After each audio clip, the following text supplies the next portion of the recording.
Hey guys, it's Danny, and today I am showing you my newest favorite high protein dinner recipe. This is a rich and creamy Turkey Bolognese pasta sauce that is made with cottage cheese. Now, one serving packs in 26 grams of protein, but you can easily bump that even higher if you serve it with some chickpea or lentil pasta, plus you're gonna get a good dose of fiber.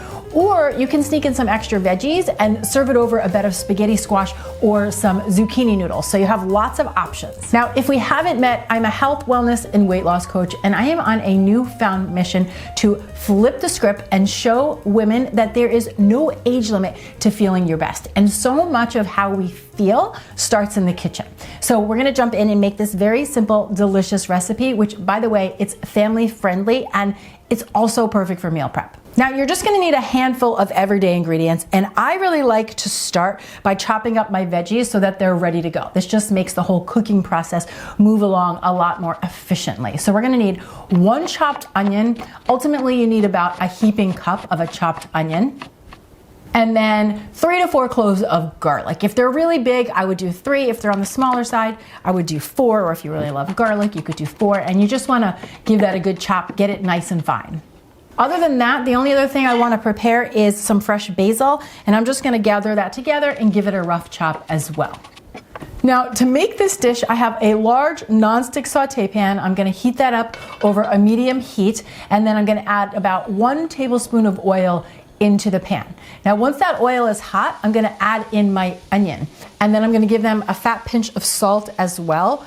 You want to add a little salt to your onions because that's going to help to pull the moisture out of the onions. It's called sweating the onions, and it's going to help them to cook a little bit more quickly. Ultimately, we're just looking to get the onions to soften and to have a nice translucent color, like you can see starting to happen here. Now, once the onions have arrived, I'm going to add in my garlic and then my red pepper flakes, and that's just going to add a little bit of heat. So if you like it spicy, a little extra red pepper. If not, you can pull back. I'll toss that all together and then just let it go for another minute or two, and then we're ready for the ground turkey. Now, this is a turkey bolognese, so I am using a lean ground turkey meat. So I'm gonna get that into the pan. We'll give it a little salt, a little pepper, and then I'm just gonna slowly start to break this up. Side note, lean ground turkey is on the drier side. I know a lot of people ask, what can you do to make it not taste so dry? Well, you could add a little extra olive oil. That helps, but not a ton. If you really are worried about the dry turkey, then what I would suggest is not buying an extra lean cut. Buy something that has a little bit more fat in it. Keep in mind, for a recipe like this, you can also use ground bison, you can use ground beef, you could use ground venison, you could use ground chicken. Really, any ground meat would be perfect for this recipe. So use what you have, use what you love. The goal is to break the turkey up into little pieces, right? We want it to be opaque, so you don't want to see any pink left on the turkey. So you're just gonna work with it until that has happened. And at this point, I also like to add some Italian seasoning as well. I feel it's a good idea to add it right into the turkey meat, and then we'll add a little more later as well. I'm gonna turn the heat super, super low, and then we're gonna go blend up the base for the rest of the sauce. So this is a really quick cooking recipe, and we are leaning on the grocery store for a little bit of help. So what you're gonna need is 1 24-ounce jar of tomato sauce, and then we're gonna need some cottage cheese.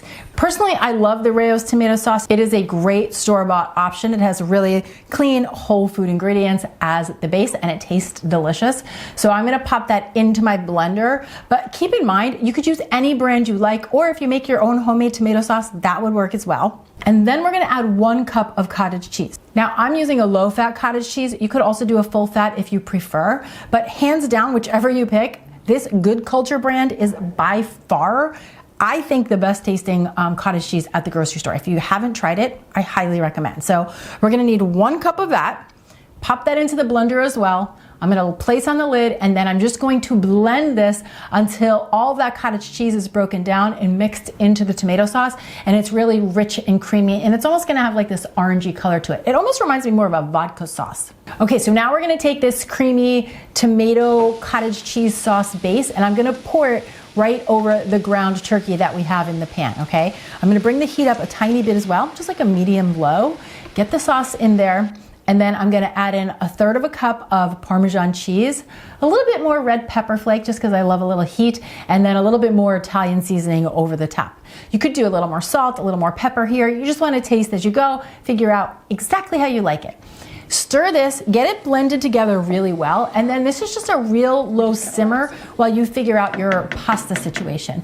Like I mentioned at the top of the video, you could do a spaghetti squash or you could do a zucchini noodle if you wanted to do something low carb and up your veggie intake, or you could choose a pasta that has a higher protein and a higher fiber count, right? So something like a lentil pasta or a chickpea pasta, which I'm using here today, right? This is a great example because each serving packs in 12 grams of protein and 8 grams of fiber. And that is not something you're gonna see in like a traditional pasta. One side note I will add when using these alternative pasta options is they usually cook a lot faster than what the box says. And if you overcook them, they tend to fall apart. So if I were you, I'd pull way back, start checking it at about 3 to 4 minutes, and then make sure that you drain it a little bit on the earlier side. Once the sauce is heated all the way through, it's pretty much ready to serve. So again, this is a very quick cooking meal. It's perfect for a busy weeknight. So I'm just gonna get some pasta into my bowl, and then I'm gonna top that with a few hearty scoops of the pasta sauce. You're gonna see this is a very rich and hearty sauce. It's so delicious, and I especially love it like on a cold winter night. It's comfort food. I would call it comfort food at its best. It's so good. It's got all of those classic Italian flavors. Delish. It's really simple, but it is extremely delicious. And I have to tell you, this is a meal that my family asks for on repeat. So you have got to give this one a try. Now, if you are trying to eat more whole food, high protein, fiber rich foods, and you're trying to figure out how to put that all together in a day, make sure you check out my Eat in a Day video where I show you how I eat a balanced diet and still get in 140 grams of protein each day, okay? So make sure to check that out. And if you wanna print this recipe out, I have a link in the description box below, so you can go right to my website and print it out so you have it right by your side when you're cooking. As always, thank you so much for watching. I'm Dani Spies, and I'll see you back here next time with some more clean and deliciousness. Cheers!